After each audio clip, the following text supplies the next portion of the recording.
My name is Clifford Lisuza. I come from Gashie and I do salooning for a living, but I'm also a student at the Catholic University. I study law.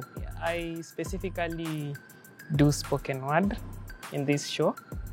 And the reason why I chose spoken word is because I once sang, but I felt like singing wasn't enough for me.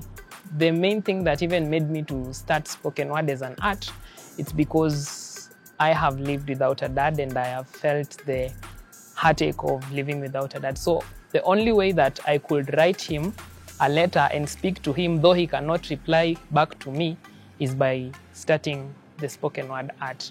I'm addressing love. I just want today to give some vibes of love. Hello, sir. Hello. Your name again, sir, please. Lisuza Clifford. You are the spoken word master. Yes. Today unafanya nini? I'm going to do a spoken word by the title Malaika. So the floor is yours. And a story I want to tell you about Malaika. Sometimes you ever wish that maybe love was an education system. I would express my love to her chemically and mathematically. Niulize kiaje. Kiaje. Niulize kiaje. Kiaje. So ninaweza mwambia, mi si hydrogen but it's like you preferentially discharge me off. Sikuwa chepe but kila time wewe unishow me stories zangu zimeenda shule. So I want to decompose you into my heart that your love may dissolve into me.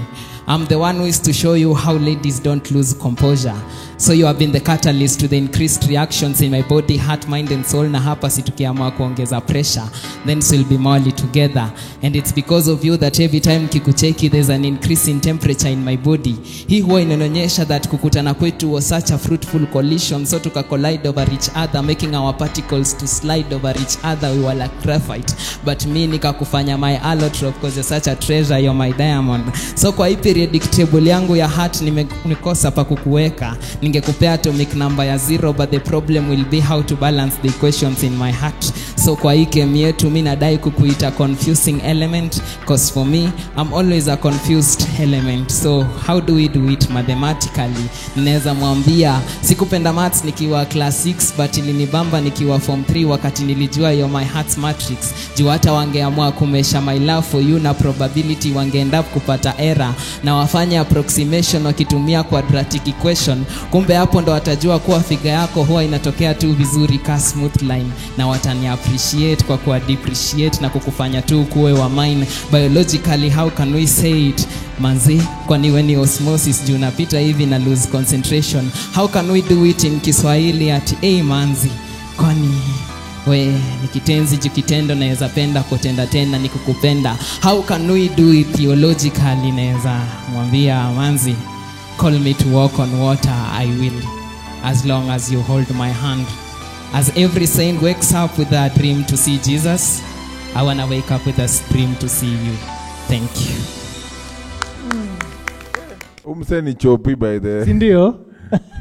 Hiyo ni hesabu. Unafaa kuwa daktari mahali. Are you a doctor?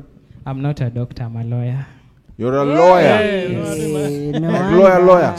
Yes, I'm still learning. Where? At Catholic University. Umse ni chopi, you can tell. Nimelike hiyo kitu lakini kuna mali tu ilipotea kidogo ikianza hapo kwa nini, si ndio? But it's a yes for me. For me, yes, napendanga watu wanafikiria sana. Thank you.